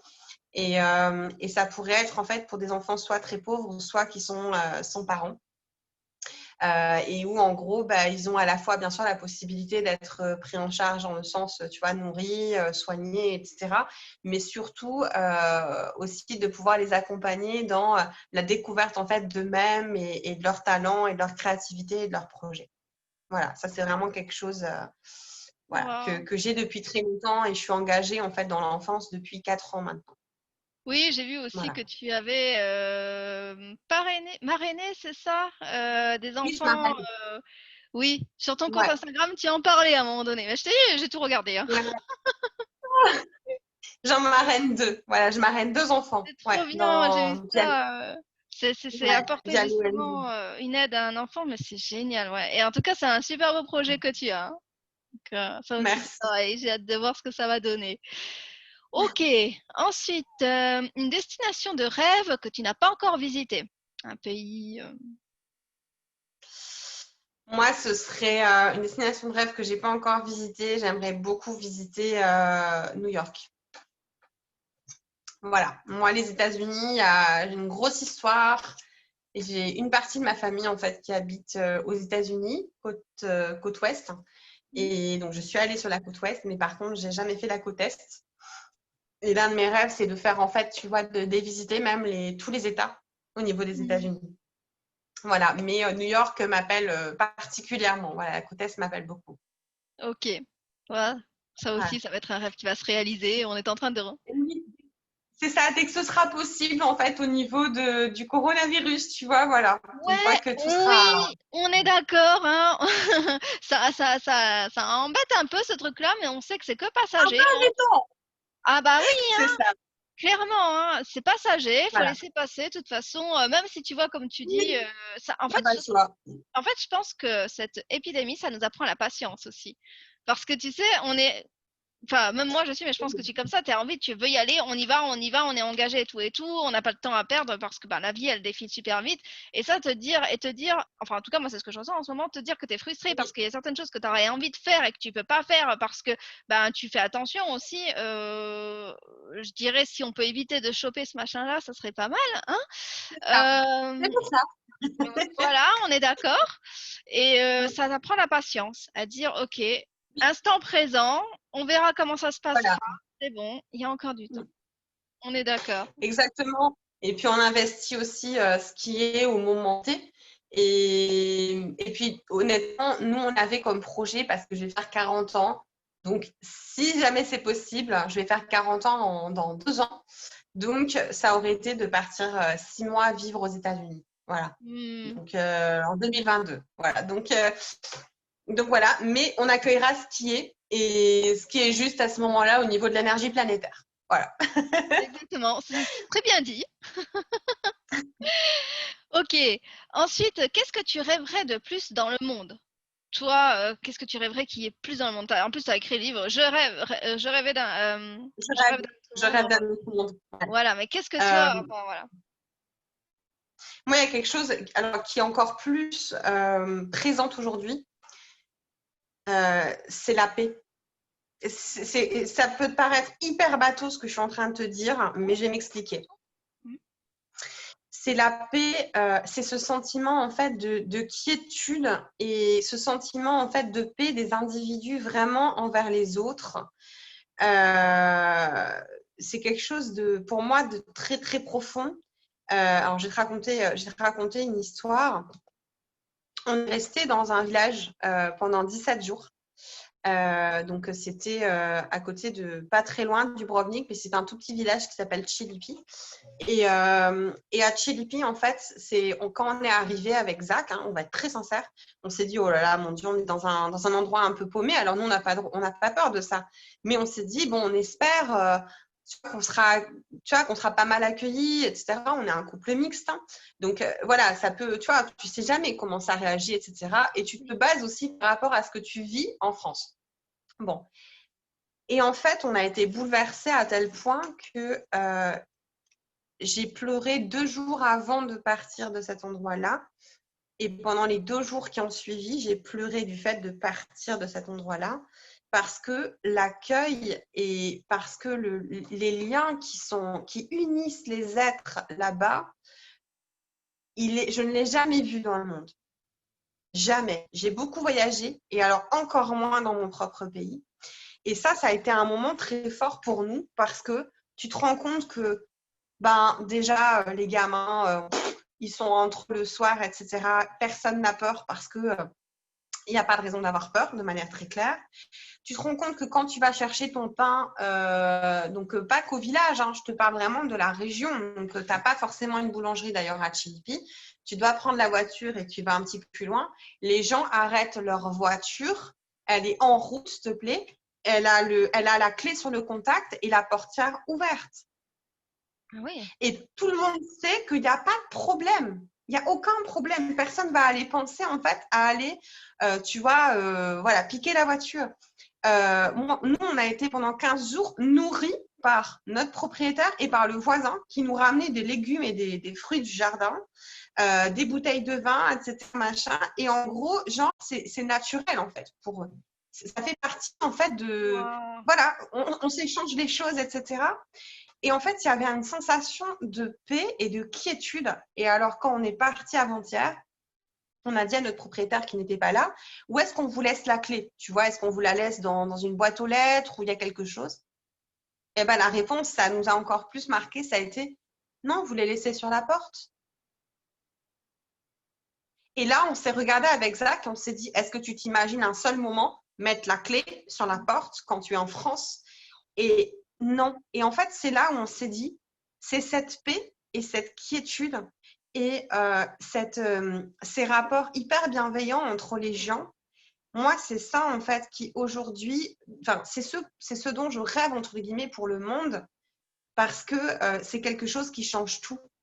Et quand tu arrives, en fait, à ce degré-là, finalement, de quiétude, ben pour moi, plus tu es en paix avec les autres, avec toi-même, et plus du coup, il y a tout qui est possible, il y a tout qui est plus doux, il y a toute une vision en fait du monde qui change.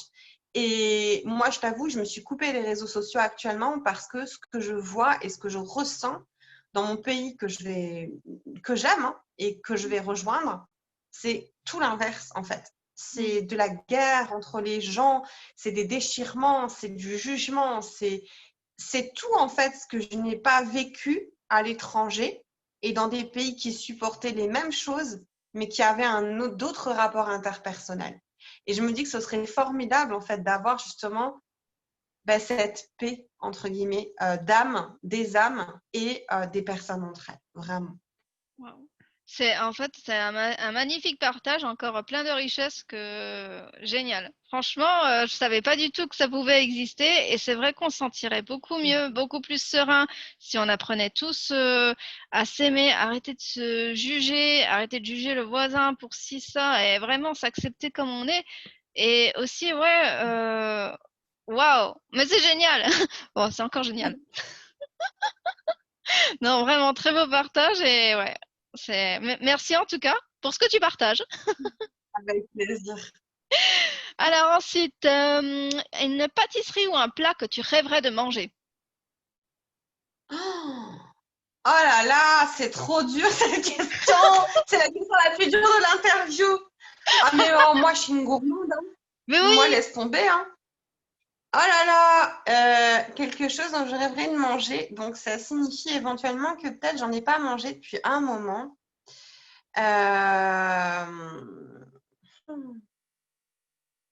Si j'ai un plat grec, ça s'appelle le pasticcio.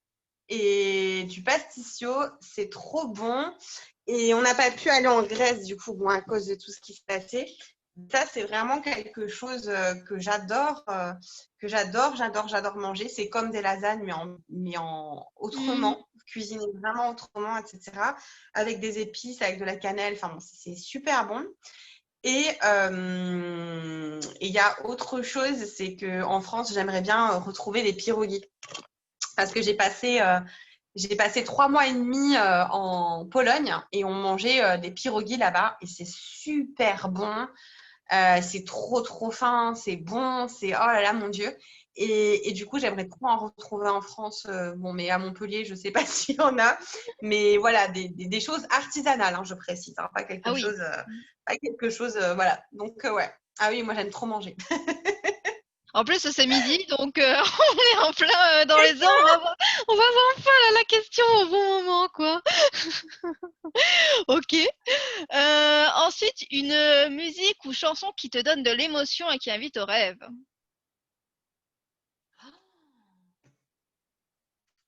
Mon Dieu. Alors là, il y en a tellement. Question difficile. J'écoute beaucoup de musique. La musique, c'est très important dans ma vie. Qui invite au rêve, musique d'émotion, etc. Des musiques peut-être que j'écoute beaucoup.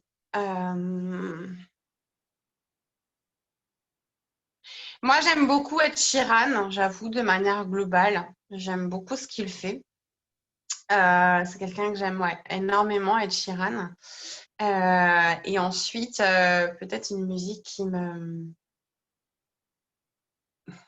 Il y a des musiques comme ça qui me transcendent. Alors, il y a Gogo Pingouin aussi que j'aime beaucoup. Voilà. Gogo Pingouin, c'est un groupe, il n'y a pas de paroles, mais c'est un groupe en fait qui a des influences jazz notamment. Et leurs musiques, parfois, elles sont très planantes. Et je trouve que c'est beau. C'est des belles mélodies et c'est quelque chose qui est propice justement à l'évasion. Voilà. Et sinon, Ed Sheeran, quasiment toutes ses chansons, en fait, voilà, que j'aime beaucoup. Ok. Bon, ça aussi, Voilà. c'est une belle réponse. Enfin, ça donne envie d'aller découvrir. Je vais aller regarder ça après, voir ce que Ouais, je Guigo Pingouin, ouais, je te donnerai les liens. Ouais, c'est Ouais. super sympa. Ensuite, un film ou une série ou un roman qui te fait rêver. Oh là Ah, là, mon Dieu, c'est quoi c'est de cette plus en plus dur question? ces questions. Les films, tu sais que je vais 5 fois par semaine au cinéma. Ah oui, waouh. Ouais, c'est très. Alors, justement, il y a une série qui m'a beaucoup plu.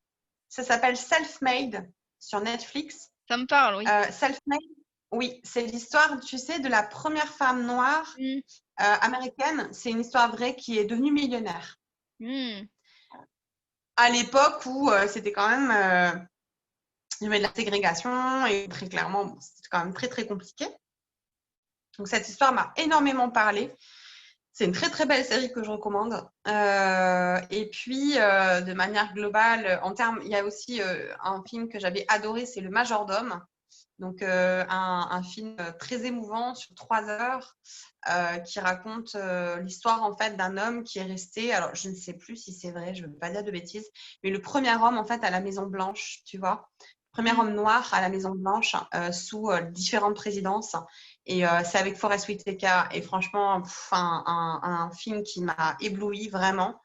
Forrest Gump, Tom Hmm. Hanks de manière globale, je suis fan.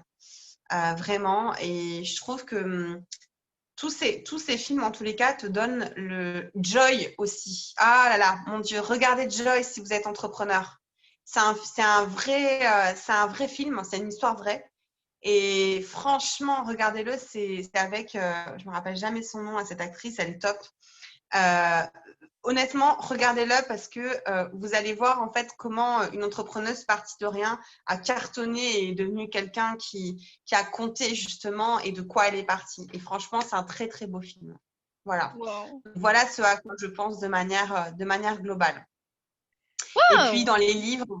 dans les livres Napoléon Hill, Dale Carnegie, dans les livres bon, Hal Elrod forcément, Voilà, c'est des livres qui me viennent naturellement. Michelle Obama aussi, avec Devenir, c'est un magnifique témoignage.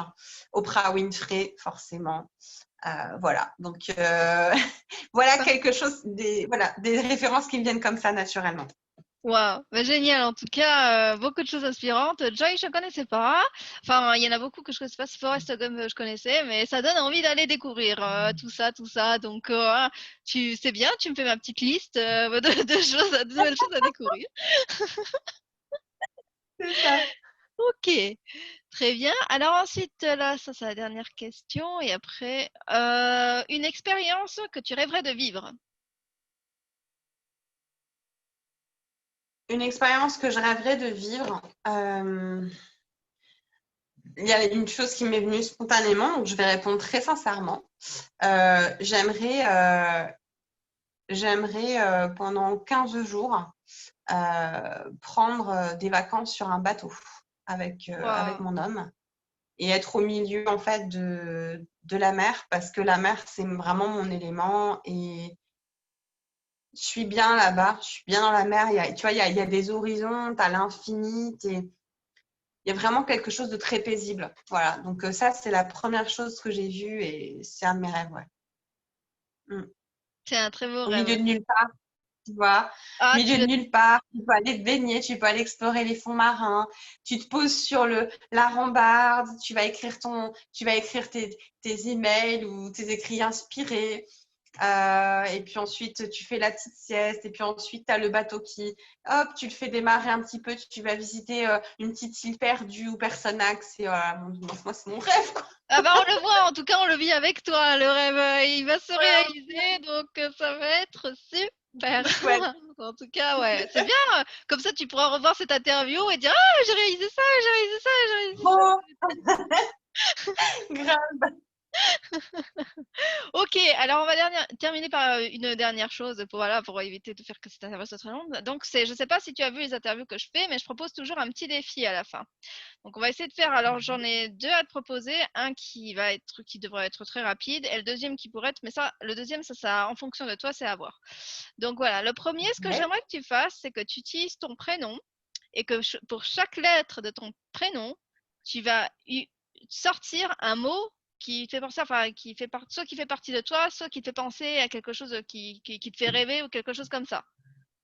Donc, Ok. Caroline. Allez, avec le C. Ouais.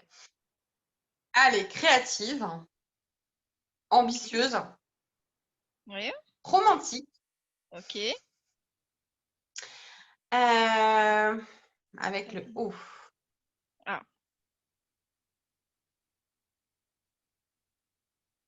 ça peut être un objet, ça peut Hmm. être un mot, ça, c'est pas forcément un adjectif. Hein. O avec objet. Ok. Moi, je pense à quelque chose que j'aime manger, c'est horrible. Olive. Eh ben voilà, bah, c'est très bien, ça fait J'aime partie trop de manger toi. des olives. Voilà. Euh, ensuite, libre, liberté. Waouh, La ouais. liberté. Donc, tu es obligé. Italie, Mhm, ce que j'aime beaucoup. N, Nicole, parce que c'est le prénom de ma maman. mhm. Et E, écrire, forcément. Ah bah c'est parfait, ça te correspond tout bien, tout ce que tu as trouvé. Voilà. C'est très beau en tout cas, bah merci. La dernière chose, alors ça c'est à toi de voir si tu veux le faire ou pas, peut-être que ça te prendrait un peu de temps donc savoir. Je sais pas si tu fais des visualisations des fois, que tu proposes des visualisations, non? Hum, de temps en temps, oui, ça peut arriver, mais je guide pas les gens. Mais dis-moi, je t'écoute. Bah en fait, ça serait juste si je te disais thème du rêve, est-ce que tu arriverais justement à pas guider, tu vois, mais à faire une visualisation, quelque chose qui nous transporte dans le rêve? Hum. Alors, par rapport à ça, donc ça peut être un exercice ou est-ce que ça pourrait être c'est carrément une guidance en fait, c'est ça? Mais après, il faut pas que ça dure trop longtemps. Tu fais ça sur 5 minutes. Hmm. Si tu le fais uniquement si tu veux. Si tu te sens pas ou que c'est pas trop, de toute façon, on s'en fiche. Il n'y a pas à faire quelque chose de Ouais. parfait ni quoi que ce soit. Sinon, on s'arrête là parce que déjà, tu as fait ton premier défi, donc c'est très bien. Et si tu veux faire quelque chose, enfin, ça, tu peux. Moi, j'ai l'habitude, alors je suis désolée, j'ai l'habitude en fait de les enregistrer. Donc, j'ai l'habitude d'être vraiment très carré en fait quand je les fais. Et Ah bah comme justement, ça, j'avoue, j'ai pas l'habitude. c'est... Après, c'est à toi de voir Tout si à tu veux fait. le faire en mode spontané pour Mhm. tester, pour c'est une nouvelle expérience, vu que, comme on disait, l'interview, c'est Mhm. spontané, c'est vivant, ou on s'arrête là. Mais de toute façon, aucune obligation. C'est toi qui vois. Allez, on va essayer. C'est parti. On va essayer. Alors, du coup, je vous invite à fermer les yeux. Enlève mes lunettes et je ferme les yeux. Et je vous invite du coup à vous imaginer sur un petit sentier au calme, près de la mer. Et plus vous avancez sur ce sentier,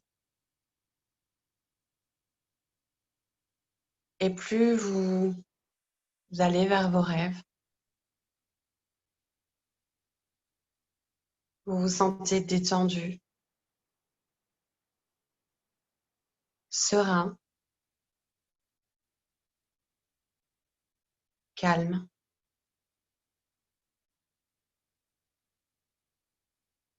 Et vous vous laissez également porter par le bruit des vagues, le bruit des oiseaux, ou tout autre son agréable que vous pouvez percevoir.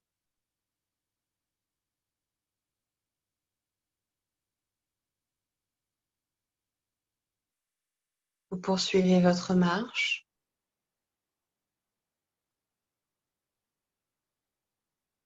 tranquillement jusqu'à arriver à deux portes.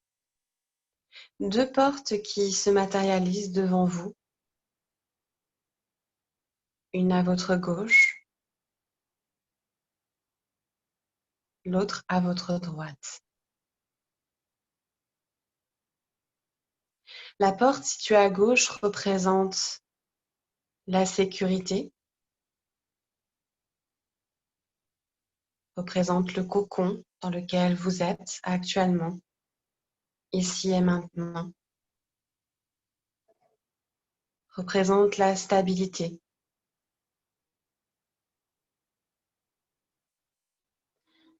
Cette porte est agréable. Vous savez que si vous l'empruntez et si vous l'ouvrez, vous allez aller vers quelque chose qui est familier,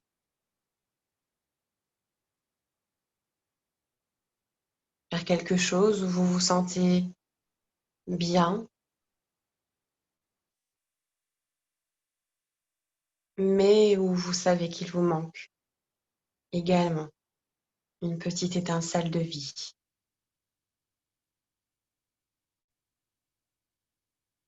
C'est ainsi que votre regard se porte au niveau de la seconde porte, à votre droite. Et derrière elle, vous pouvez percevoir les couleurs, les feux d'artifice, la joie, l'abondance, les rires et tous les rêves qui vous habitent. Ils sont tous cachés derrière cette porte. Cette porte représente également le risque, le travail, mais vous savez que si vous dépassez vos peurs et si vous vous engagez Vous allez pouvoir ouvrir cette porte.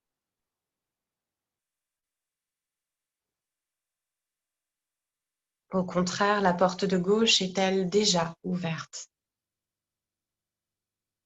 Elle est là, prête à vous attendre, à vous envelopper de votre confort. Et votre cœur vous invite plutôt à aller regarder la porte de droite. Maintenant, j'aimerais que vous vous connectiez à votre cœur, que vous vous connectiez à la plus grande et belle vision que vous avez de votre vie. Que vous puissiez vous connecter à la sincérité, que vous puissiez vous connecter à la transparence des messages de votre âme et de votre cœur. Que vous puissiez percevoir laquelle des deux situations, laquelle des deux chemins et des deux portes votre cœur vous appelle d'ouvrir. Est-ce que votre cœur bondit lorsqu'il regarde la porte de gauche ou est-ce plutôt celle de droite?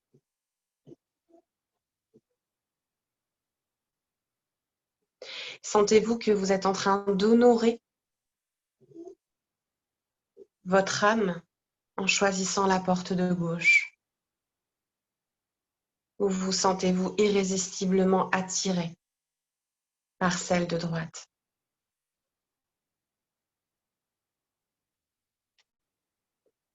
Il n'y a pas ici de bon ou mauvais choix.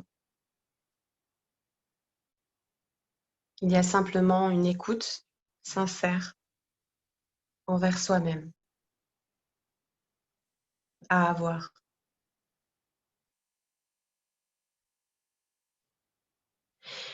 Si vous choisissez la porte de droite, je vous invite à prendre ici et maintenant un engagement envers vous-même. Pour cela, vous pouvez répéter intérieurement cette phrase. Je prends l'engagement en mon âme et conscience d'aller ouvrir chaque matin la porte de mes rêves.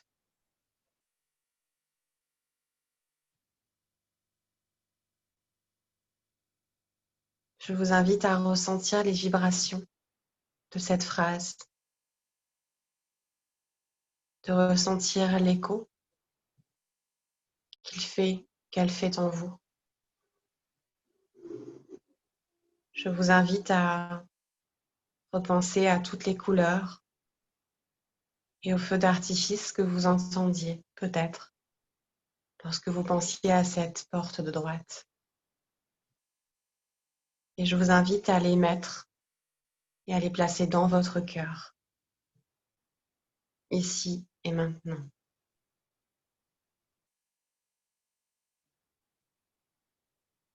Je vous invite à présent à chaque matin poser la main sur votre cœur et répéter cette phrase. Je choisis ici et maintenant, en conscience, d'ouvrir chaque matin la porte de mes rêves.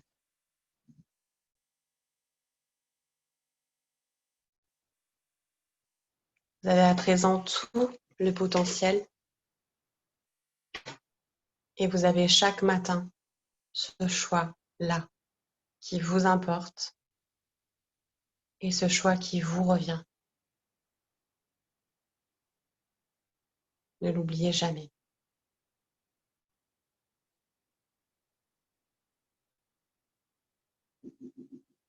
À présent, je vous invite à peu reprendre conscience des bruits qui vous entourent. Vous pouvez vous toucher les mains. Vous pouvez faire quelques mouvements pour étirer vos bras. Et lorsque vous vous sentirez prêt, vous pourrez à nouveau ouvrir les yeux. Waouh, c'est super puissant ça, Caroline, ce que tu as fait. J'ai essayé de le faire dans le flow, ça va? Mais c'est génial. J'étais Franchement, dedans. j'ai ressenti les vibrations et tout ça. C'est trop génial. J'étais dedans aussi, donc je faisais l'exercice en même temps.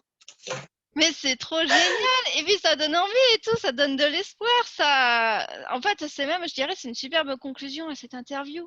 Génial. Merci. Franchement, t'as assuré. Moi, j'ai adoré. Et puis, ça t'a fait vivre une expérience, là. Oui, c'est trop bien. C'est ça, lâchons prise. C'est exactement ça. Alors, en plus, moi, je suis très dans le contrôle quand je fais mes visualisations. Allez, hop, c'est bon. Bah, bravo. Défi relevé. C'est ça. C'était un challenge, tu l'as bien réussi. Bravo et en tout cas, merci pour ce que tu partages. Ça va, je pense que ça peut aider du monde. Voilà. Vraiment, j'espère de tout cœur. Et voilà, vraiment, à chaque fois, je le dis, mais à chaque fois, je conclue en disant toujours aux gens, mais croyez vraiment en vous. Et c'est pas un petit mot ou c'est pas quelque chose vraiment que je dis à la légère. C'est une phrase qu'on peut entendre souvent, mais vraiment, croyez en vous. Et il y a un superbe spot qu'a fait Viola Davis, qui est une grande actrice que j'aime beaucoup aux États-Unis. Et elle a fait un spot qui est You worth it. Donc, tu le mérites. Et de répéter en fait à voix haute tous les matins, I'm worth it. Je le vaux, je le mérite, je le vaux bien. Et c'était un spot extrêmement puissant. Et je pense que c'est très, très important vraiment de se rappeler ça et de se rappeler que toutes les actions finalement qu'on va avoir dans le monde, c'est aussi le reflet de l'amour qu'on se porte. Voilà. Et vous méritez en fait. Voilà. Et moi, je dis souvent, vous méritez d'avoir une vie dans laquelle vous vous éclatiez tout simplement. Voilà. Faut jamais oublier ça. Avec l'étincelle de vie.